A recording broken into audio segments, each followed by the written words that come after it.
거센 물살에 휩쓸려 갈 때 정신없이 허우적거리다가 만약에 나뭇가지 하나를 손에 딱 걸려서 붙들게 되면 어떻게 할까요? 아마도 있는 힘을 다해 그것을 붙들 것입니다.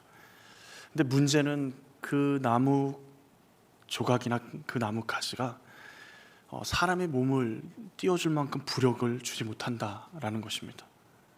근데도 어떻죠? 물에 허우적거리면서도 그 나무 조각을 끝까지 붙들고 함께 물 아래로 가라앉는 모습들을 우리가 종종 많이 보게 됩니다. 지금 유대 왕국의 모습이 그렇습니다. 물에 빠져서 허우적대는데 나뭇가지를 붙들고 같이 그것과 함께 물속으로 빠져드는 그 모습이 오늘 본문의 유대 왕국의 모습입니다. 아스루 왕 사네립이 대군을 이끌고 예루살렘을 향해 진군합니다. 철기로 무장한 그 군대는 주변 나라들, 그러니까 유대 위에 있는 나라들을 하나씩 그야말로 초토화시키면서 유대를 향해, 그들의 목적지는 애굽이겠죠. 그렇지만 유다 사람들이 보기에는 자기들을 향해 오는 그 아수르의 사람들이 얼마나 공포스럽게 느껴졌겠습니까? 이때 유대의 지도층들은 한 가지 나뭇가지를 발견합니다. 하나님이 아니라 눈에 보이는 강대국 애굽입니다. 그래서 그 나라의 보물과 금은 보화를 낙타와 나귀에 실어서 사막을 건너는 위험을 무릅쓰고 애굽의 사신들을 보냅니다. 애굽과 동맹을 맺어서 저 강력한 군대 아수르를 함께 막아내기 위해서 그런 생각을 하게 된 것입니다. 그런데 문제는 뭐냐면 하나님은 이미 선언하셨습니다. 애굽은 도움이 되지 않을 거야. 그들은 무익하다. 가만히 앉아 아무것도 하지 못하는 존재고 무력한 존재에 불과할 것이다 라고 말씀하십니다. 놀랍게도 이들이 하나님을 떠나고 하나님과 멀리 떨어지고 하나님 앞에 예배드리지 않고 하나님 앞에 나아가지 않았던 것이 아닙니다. 여전히 성전에서 예배드리고 제물을 드리고, 그리고 애굽의 사신을 보내는 그 날에도 하나님, 애굽과 협상이 잘 되게 해서 좋은 결과를 가져올 수 있게 해주십시오 라고 열심히 간구했을 것입니다. 문제는 뭐죠? 이들의 정말 심각한 문제는 하나님을 아예 버리고 배교한 것이 아니라 하나님만 섬기지 않았다라는 것이 문제입니다.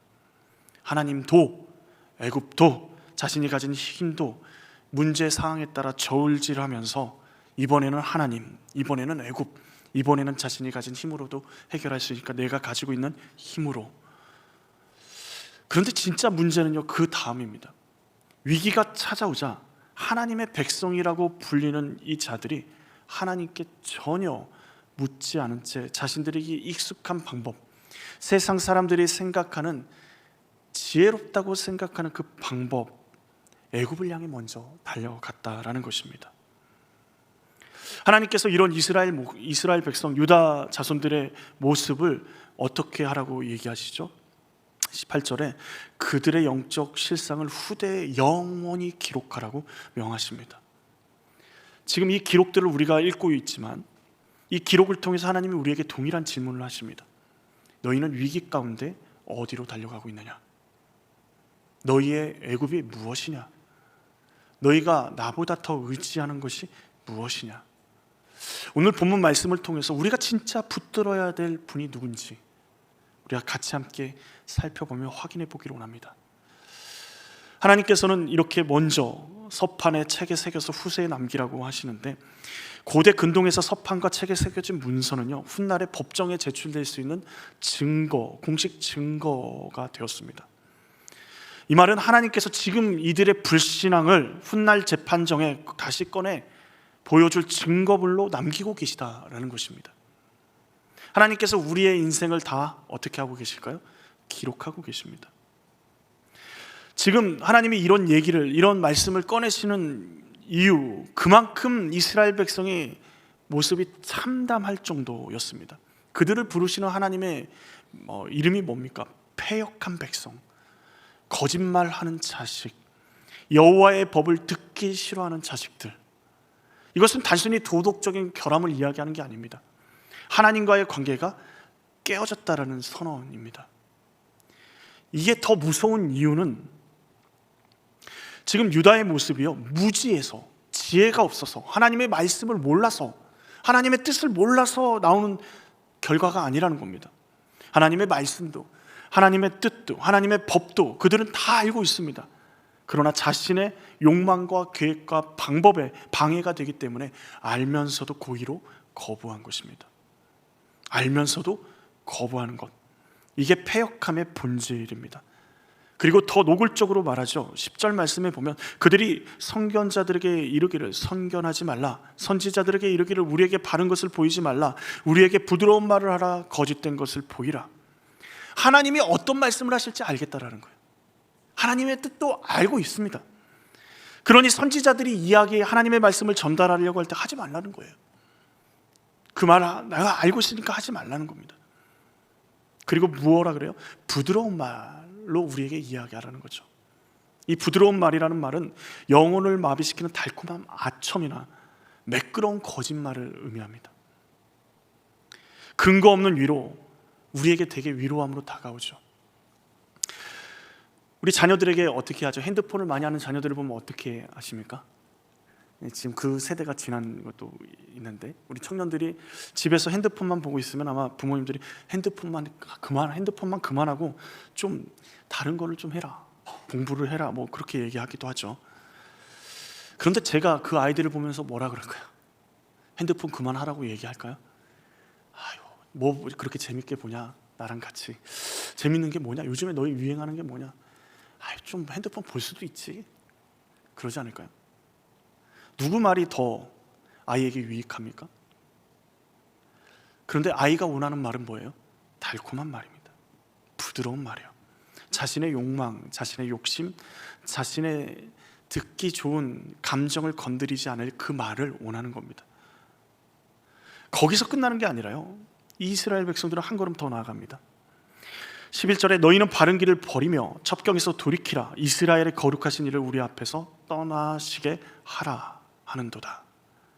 지금 이 선언은요, 하나님을 믿지 않겠다, 예수 그리스도를 믿지 않겠다, 이제부터는 우상을 섬기고 내 뜻대로 내 마음대로 살겠다라는 것이 아닙니다.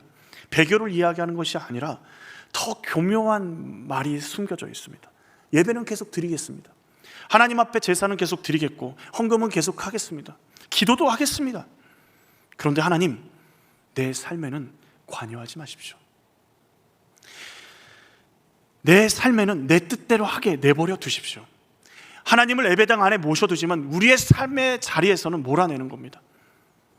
그런데 이 모습이 오늘날 우리의 모습과 좀 닮아 있지 않습니까? 그런데 하나님은요, 그들의 모습을 보면서 뭐라 그러냐면 반드시 망할 것을 말씀하십니다. 세상을 의지하는, 애굽을 의지하는 그들이요, 반드시 망할 것을 말씀하세요. 어떻게 무너짐으로 끝날 수밖에 없을까요? 하나님을 배제한 채 인간이 쌓아 올리는 것은요, 아무리 견고해 보여도요, 애초에 모래 위에 지은 집과 다를 바가 없습니다. 기초가 없는 담은요, 아무리 높이 쌓아도 무너질 수밖에 없는 거죠. 다리가 무너졌는데 아이고 다리가 무거워서 무너졌나 보다 라고 이야기하는 사람 아무도 없습니다. 뭐라고 얘기하죠? 또 철근이나 뭘 또 빼먹었나 보네, 뭔가 좀 기초가 잘못되었나 보네, 잘못 쌓았나 보네, 그렇게 이야기하죠. 유다 백성의 애굽을 동맹으로, 자신들의 강력한 성벽으로 방패막이로 생각했습니다. 그러나 하나님이 보실 때는요, 이미 그 안에는 균열이, 그리고 망할 길이 그들에게 보이는 겁니다. 결국 애굽이요, 아수르 군대의 수수깡이처럼 쓸려 나갑니다. 처참하게 패배합니다. 담이 애고 없이 무너지듯이 그들에게도, 유다 백성들이 그렇게 의지하던 애굽도 정말 아무 힘도 써보지 못하고 무너져버리는 일들이 벌어집니다. 우리가 세상에서 돈과 권력, 인맥이 우리를 영원히 지켜질 것처럼 보이지만요, 삶의 무게가 실제로 실릴 때는요, 순간적으로 그것이 흙담처럼 무너져버리는 것들을 종종 경험하게 됩니다.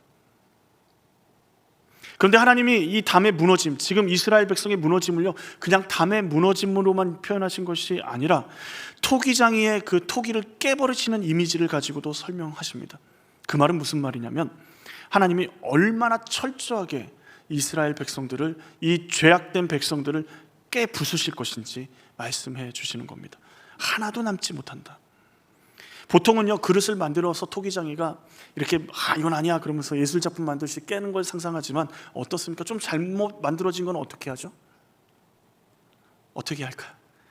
개밥 그릇이라도 쓰겠죠. 좀 쓸만한 것들은. 근데 오늘 말씀의 하나님은요, 단 하나의 쓰임새가 있는 것조차도, 유익이 있는 것이 남지 못하도록 철저하게 부수시겠다 말씀하십니다. 완전한 깨어짐을 선언하고 계셔요. 그러면 이스라엘 백성의 완전한 심판을 이렇게 선언하셨는데 어떻습니까? 선언하셨는데 그러면 성경이 여기서 끝나야 되지 않을까요? 그리고 이스라엘, 유다가 아니라요, 다른 민족을 하나님이 선택하셔서 다시 시작하셔야 될 것 같은데, 오늘날 우리에게까지 이 하나님의 역사가 이어지고 있음을 보게 됩니다. 어떻게 그럴 수 있을까요? 완전히 깨어짐, 절망의 그 자리로 하나님이 끝내지 않으셨다라는 겁니다. 결론적으로 이야기하면요, 하나님은 자기 백성을 위해서 깨어진 토기의 자리에 있을 자신들의 백성을 위해서 하나님이 친히 깨어진 토기가 되기로 작정하셨습니다. 우리가 마땅히 깨어지고 심판받아야 될 그 자리에 그리스도께서 십자가를 대신 짊어지심으로 우리 대신에 깨어지고 부서지고, 그리고 십자가를 지심으로 우리의 죄를 사하시고 구원하셨다라는 것입니다. 오늘 말씀에도 완벽한 멸망의 선언 뒤에 곧바로 구원의 길을 하나님이 보여주십니다. 15절 말씀 우리 같이 한번 읽어볼까요? 주 여호와 이스라엘의 거룩하신 이가 이같이 말씀하시되 너희가 돌이켜 조용히 있어야 구원을 얻을 것이요 잠잠하고 신뢰하여야 힘을 얻을 것이거늘 너희가 원하지 아니하고. 네 가지 단어가 나옵니다. 하나님께서 구원 얻고 힘을 얻을 수 있는 네 가지 길을, 다시 말하면 한 가지의 길을 걸어가는 방법을 말씀하십니다. 먼저는 돌이키라는 겁니다. 애굽을 붙잡았던 그 길에서, 너희가 의지하는 거기에서 돌이켜 회개하고 하나님께로 향하라는 겁니다. 애굽은 방법이 아니라는 거예요. 우리가 들고 있는 그것이 우리의 방법이 아니라는 겁니다. 그렇게 방향을 돌이킨 다음에 어떻게 해요? 조용하라고 합니다. 조용히 있으라고 합니다. 우리 마음 가운데 어떤 문제가 터지면 어떻게 됩니까? 마음의 조급함이 막 오릅니다. 그리고 계산을 막 하죠. 어떻게 하면 조금 덜 손해를 볼 수 있을까? 방법을 찾습니다. 그런데 하나님이 그것을 어떻게 하라고요? 조용히 하나님 앞에 내려놓으라고요. 너의 마음의 소리를 잠재우라고요. 근데 이게 굉장히 실천하기 오늘날 어렵습니다. 자, 문제가 생겼습니다. 제가 최근에 미역국을 끓였는데, 아내가 생일이라 미역국을 끓였는데 한 번도 해보지 않았어요. 그러니까 방법을 찾죠. 그럼 어떻게 할까요? 인터넷에 이제 검색을 합니다. 미역국 맛있게 끓이는 법 해가지고 그나마 제가 할 수 있는 방법을 이제 찾아서 하나씩 해 가는데, 우리에게 문제가 생기면요, 오늘날 다 어떻게 해요? 정보를 검색합니다. 뉴스를 먼저 검색하죠. 어떤 문제가 생기면 제일 먼저 그것을 합니다.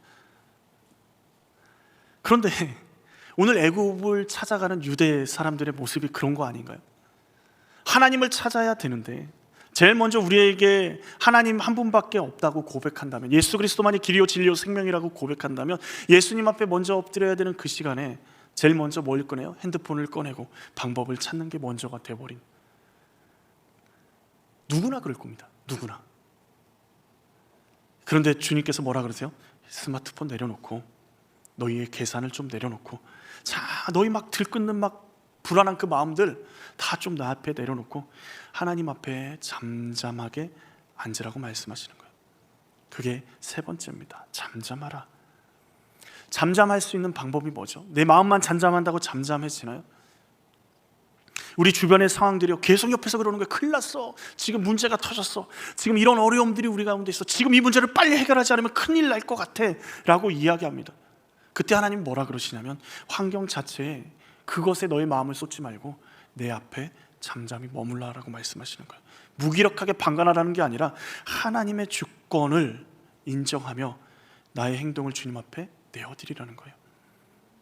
그리고 누구를 신뢰해요? 하나님을 신뢰하라는 겁니다. 나를 향한 하나님의 신실하심, 그 하나님께 우리의 삶을 내어 맡기라 말씀하시는 겁니다. 이 네 가지 태도가 주는 것이 결국은 구원이고 힘입니다. 그런데 우리는 이 네 가지 태도를 가지고 하나님 앞에 나아가야 되는데, 기도하죠. 하나님, 우리가 기도 안 한 적이 있습니까? 기도하잖아요. 이스라엘 백성도 기도했잖아요. 하나님, 애굽에 사람을 보냈습니다. 애굽의 마음을 움직여 주셔서 그들이 우리와 동맹을 맺고 아수르를 대적할 수 있도록 하나님 우리에게 은혜를 베풀어 주십시오. 기도합니다. 근데 그게 하나님의 뜻과 무슨 상관입니까? 아무 상관이 없습니다. 그러기에 하나님이 말씀하시는 거예요. 조용히 잠잠히 회개하며 주님 앞에 머물고 주님을 신뢰하라고, 주님을 바라보라고. 그때 뭐가 보여요? 하나님의 길이 보입니다. 그런데 하나님이 우리를 그냥 내버려 두시지 않으세요. 우리를 때때마다 시마다 인도하십니다. 그런데 여러분, 하나님의 인도하심을 어제는 경험하셨습니까?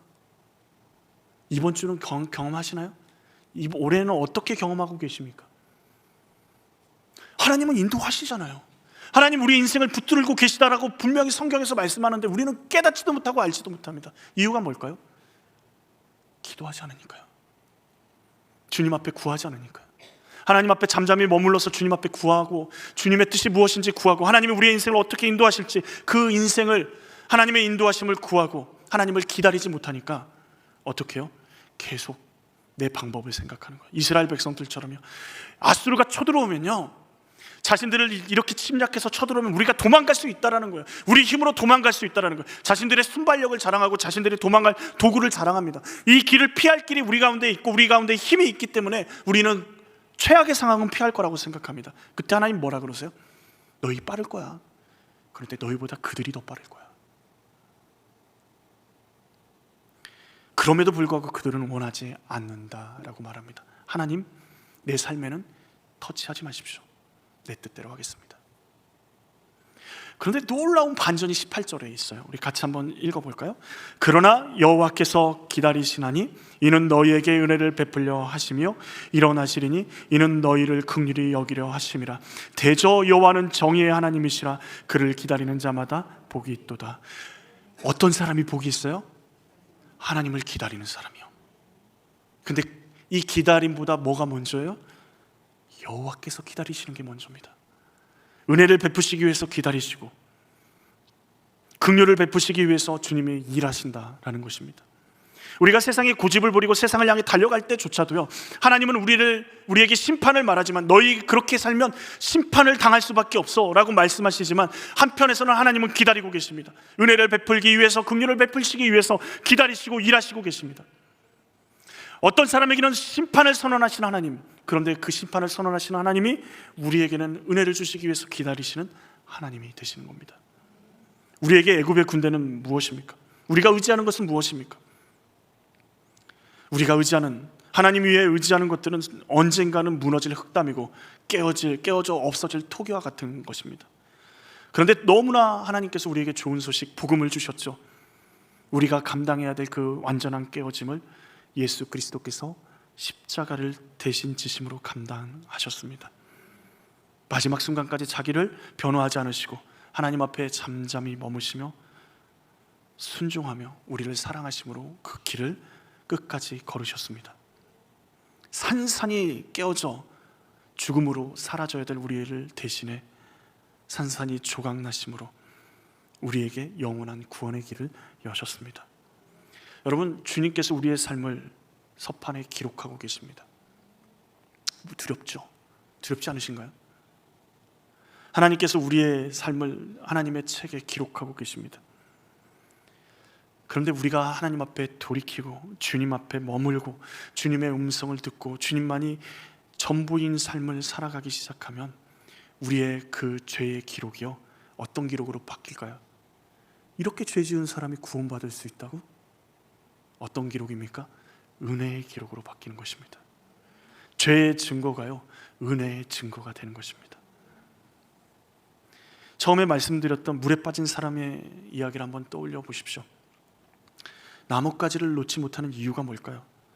그것마저 놓으면 더 이상 붙잡을 수 있는 게 없을 것처럼 느껴지기 때문입니다. 그것마저 놓으면 끝날 것처럼 생각되어지기 때문입니다. 그런데 오늘 본문은 우리에게 명확하게 말씀합니다. 너 나뭇가지 같은 그 애굽 놔. 너가 의지하는 그것 놔. 사람 놔. 그러면서 주님이 우리를 향해 손을 내밀고 계시는 것이죠. 이제 그만 달려가. 조급한 발걸음을 좀 멈추고 내 말 좀 들어보렴. 내 앞에서 돌이켜 조용히 내 안에 거하고 잠잠히 나를 신뢰하며 나의 안에서 너의 인도함을 보렴. 그러면 내가 너에게 세상을 이기림과 참된 평안을 줄 것이라고 우리에게 말씀하십니다. 그 하나님이 기다리고 계셔요. 오늘 말씀을 우리가 다 같이 붙들면서 한번 결단하기를 원합니다.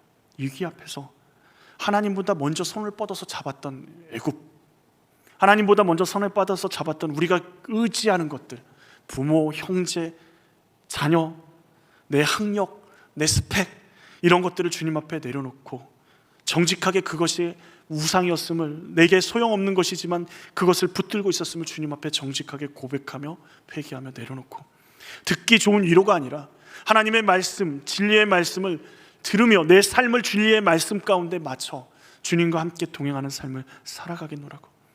내 마음이 급해지고 수많은 문제들 가운데서 그 일들을 처리하기에 앞서 잠잠히 하나님 앞에 머물러 내 삶을 하나님 앞에 내어드리겠다고 고백하고 결단하며 나아갈 수 있기를 간절히 원합니다.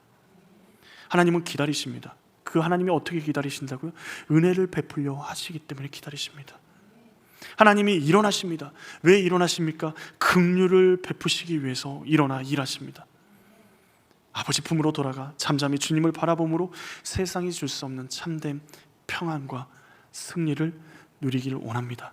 우리가 그 하나님을 믿고 우리의 헛되게 의지하는 그 모든 것들을 좀 내려놓고 은혜의 자리로 나아가기를 원합니다.